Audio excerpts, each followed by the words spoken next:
దయ్యాలు వేదాలు వాహిస్తుంటే దేవుడంట ఆశ్చర్యపోయి చూశాడంట. ఇదేంటి దయ్యాలు వేదాలు వాయిస్తున్నాడు. ఇక్కడ దయ్యాలే సమస్య కాదు, వాటి రూపంలో మనుషుల్ని తీసుకోండి. కొన్నిసార్లు మనం ఎంత మంచిగా ఉన్నా కానీ మన మీద చెడు నిందలేయడానికి కొంతమంది ఉంటారు. ఆ ప్లేస్లో దయ్యాలను యాడ్ చేశానంతే.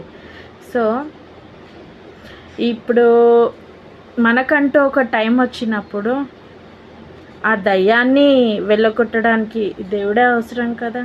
ఎన్ని రోజులు సాగిస్తారు? మా అంటే ఇప్పుడు ఎవరు మన బాధ వినుకుంటే ఎవడు ఉండలేడు. ఎవరి లైఫ్ బాగుంది. ఎవరో ఏదో అన్నారని బాధపడుకుంటూ ఉండడం కన్నా సైలెంట్గా ఉండడం బెటర్.